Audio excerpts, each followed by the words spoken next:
അവസരവാദം എന്ന് പറഞ്ഞാൽ എന്താ? അല്ല, ഞാൻ പറയുന്നത് നിങ്ങളല്ലേ പറയേണ്ടത്. അതെന്തോ അത് അശ്ലീല നിലപാട് സ്വീകരിക്കുന്നത് കൊണ്ടാണ് അവസരവാദം എന്ന് പറഞ്ഞത്. അത്രയേ ഉള്ളൂ. അത് നല്ല പദമാണത്.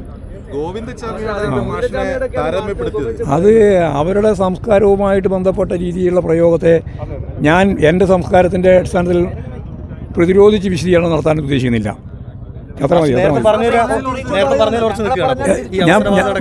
ഈ അവസരവാദം എന്ന് പറഞ്ഞാൽ എന്താ?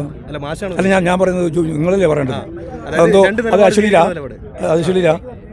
അല്ല, നിങ്ങളോട് ഞാൻ ചോദിക്കുകയാണ്, അവസരവാദം എന്ന് പറയുന്നത് അശ്ലീലമാണോ അല്ല അൺപാർലമെന്ററി ആണോ? എന്താ പറയുന്നത് നിങ്ങൾ? അവസരവാദം എന്ന് പറയുന്നത് അവർക്ക് എന്നെ അവസരവാദം എന്ന് പറയുകയും ചെയ്യാം. അവരവസരവാദ നിലപാട് സ്വീകരിക്കുന്നതിനെ പറയാനും പാടില്ല എന്നാണോ? പാടില്ല. നിങ്ങൾ ഏതാ ഇത്? ഏഷ്യാനെറ്റ് ന്യൂസ് എന്താ ഉദ്ദേശിക്കുന്നത്? നിങ്ങൾ വാർത്ത ഉദ്ദേശിക്കുന്നത് എന്താണ്? എന്നെ വിമർശിക്കുന്നതുകൊണ്ട് എനിക്ക് യാതൊരു പ്രയാസമില്ല. വിമർശിക്കാനുള്ള എല്ലാ അവകാശവും അവർക്കുണ്ട്. ഞങ്ങൾ വളരെ ലളിതമായിട്ട് പറഞ്ഞ കാര്യം ഒന്നും കൂടി ഞാൻ പറയാം, കുറേ കൂടെ എല്ലാവരോടും പറയുകയാണ്. ഇത് ഇവിടെ മാത്രമല്ല. അതായത് ഇന്ത്യയിൽ ഉള്ളവരും നിലനിൽക്കുന്നവരും തമ്മിലുള്ള വൈരുദ്ധ്യമാണ് ഇവിടെ അവർ പറഞ്ഞുകൊണ്ടിരിക്കുന്നത്. ഉള്ളവരാരാ? ഇവിടെ തന്നെ ജനിച്ച് വളർന്ന ഹിന്ദു ആയാലും മുസൽമാനായാലും ക്രിസ്ത്യാനി ആയാലും എല്ലാവരും ഇന്ത്യക്കാരാണെന്നാണ് നമ്മുടെ കാഴ്ചപ്പാട്. അതല്ല എന്നാണ് അവർ പറയുന്നത്. പുണ്യഭൂമിയും പുണ്യസ്ഥലവും ഇന്ത്യക്ക് പുറത്തുള്ള രണ്ട് വിഭാഗമാണ്. ഒന്ന് ക്രിസ്ത്യാനി, മറ്റൊന്ന് മുസ്ലിം. അപ്പോൾ ഇവർ രണ്ടാളും ആരല്ല? ഭാരതീയരല്ല. പിന്നെ കമ്മ്യൂണിസ്റ്റുകാരെ പറ്റിയുള്ള അവരുടെ വ്യാഖ്യാനം, അവർ യൂറോപ്പിലാണ് അതിൻ്റെ ആശയ രൂപീകരണത്തിൻ്റെ കേന്ദ്രം. അതുകൊണ്ട് അവരും ഇവിടെയില്ല. അപ്പോൾ ആഭ്യന്തര ശത്രുക്കളായിട്ട് അവർ മൂന്നാളെ കാണുകയാണ്. ഒന്ന് മുസ്ലിം, രണ്ട് ക്രിസ്ത്യാനി, മൂന്ന് കമ്മ്യൂണിസ്റ്റ്.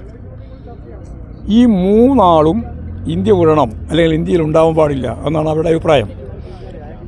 ഇന്ത്യ ഹിന്ദു രാഷ്ട്രമാണ്. ഇപ്പോഴേ അവർ പ്രഖ്യാപിക്കാനൊന്നുമല്ല അവർ പറയും. ഇപ്പോൾ ഹിന്ദു രാഷ്ട്രമാണ്. ആ ഹിന്ദു രാഷ്ട്രത്തിൽ ഈ മൂന്ന് ഉള്ളതാണ് ആഭ്യന്തര കുഴപ്പം. അതുകൊണ്ട് ഈ മൂന്നിനെയും ഇല്ലായ്മ ചെയ്യണം. ഇതാണ് അടിസ്ഥാനപരമായ RSSൻ്റെ സംഘപരിവാറിൻ്റെ നിലപാട്. ഈ നിലപാടാണെന്ന് ഞാൻ പറഞ്ഞു. ഇതാണ് നിലപാട് എന്ന് ഞാൻ പ്രസംഗിക്കുമ്പോഴും ഇപ്പോൾ നിങ്ങൾ പറയുമ്പോഴും എല്ലാവരോടും പറഞ്ഞിട്ടുണ്ട്, ഇനിയും പറയും. ഇത് ഏതെങ്കിലും അടിസ്ഥാനപരമായ പ്രശ്നമല്ലാതെ ഇതിൻ്റെ മേലെ ഏതെങ്കിലും ചുളിവിൽ ഏതെങ്കിലും ഒരു കാര്യം വെച്ചിട്ട് അഭിനന്ദിക്കാനോ കേക്ക് മുറിക്കാനോ പുറപ്പെട്ടാൽ അത് ശരിയാവില്ല. അതാണ് അവസരവാദപരമായ സമീപനമായിട്ട് മാറുക. പമ്പ്ലാനി ഇതിനു മുമ്പും റബ്ബറിൻ്റെ പ്രശ്നം വന്നപ്പോൾ 300 രൂപ തന്നാൽ ഞങ്ങൾ നിങ്ങളെ പിന്തുണക്കും എന്ന് പ്രഖ്യാപിച്ചിട്ടുണ്ട്. RSSും സംഘപരിവാർ വിഭാഗങ്ങളും ക്രിസ്തീയ ജനവിഭാഗങ്ങളും തമ്മിലുള്ള സംഘർഷം അതല്ല. സംഘർഷത്തിൻ്റെ അടിസ്ഥാനം ഇവരിവിടെയുള്ളവരല്ല, ഇവർ പോണ്ടവരാണെന്നാണ്. അങ്ങനെ പോണ്ടവരാണെന്ന് പറഞ്ഞ ആ ജനവിഭാഗത്തെ പ്രതിനിധീകരിക്കുന്ന എന്ന് അവർ അവകാശപ്പെടുന്ന വിഭാഗത്തിൽപ്പെട്ട ചില ആളുകൾ ഭരണവർഗത്തിന് അനുകൂലമായിട്ടുള്ള നിലപാടുകൾ സ്വീകരിക്കുന്നു എന്നാണ് അന്നും പറഞ്ഞത്. അതിനുശേഷം ഇപ്പോൾ നിരവധി പ്രശ്നങ്ങളുണ്ടായി. ഇന്ത്യയുടെ വിവിധ മേഖലയിൽ ക്രിസ്ത്യാനികൾക്കെതിരായിട്ട് കടന്നാക്രമണം വന്നു, മുസ്ലിങ്ങൾക്കെതിരായിട്ടുള്ള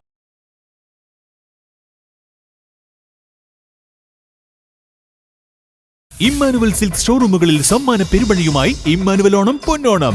ഓരോ പർച്ചേസിനൊപ്പം ലഭിക്കുന്ന സമ്മാന കൂപ്പൺ നറുക്കെടുപ്പിലൂടെ ദിവസേന നേടാം TV, fridge, washing machine, oven, gold coins, mobile phone, gift വൗച്ചറുകൾ തുടങ്ങി നിരവധി സമ്മാനങ്ങൾ. ഓണം സ്പെഷ്യൽ കളക്ഷനുകൾ 199 രൂപ മുതൽ. സാരികൾ, ലേഡീസ് വെയറുകൾ, ജെന്റ്സ് വെയറുകൾ, കിഡ്സ് വെയറുകൾ എന്നിവയിൽ മികച്ച ഓണം കളക്ഷനുകൾ അവിശ്വസനീയമായ വിലക്കുറവിൽ. വെഡ്ഡിംഗ് സാരികൾ, ലെഹങ്കകൾ, ഗൗണുകൾ, സൂട്ടുകൾ, ധോത്തികൾ എന്നിവയുടെ പുത്തൻ കളക്ഷനുകൾ സ്പെഷ്യൽ ഓഫറുകളോടെ. ആഘോഷവേളകളിൽ തിളങ്ങാൻ കുട്ടികൾക്കായി സ്പെഷ്യൽ കിഡ്സ് വെയർ കളക്ഷനുകളും. ഈ ഓണക്കാലം ഇമ്മാനുവൽ സിൽക്സിനൊപ്പം ആഘോഷമാക്കാൻ ഏവർക്കും സ്വാഗതം. Emmanuel silks near city centre, Iritty. Also at Kannur, Kanhangad, Payyanur and Pattambi.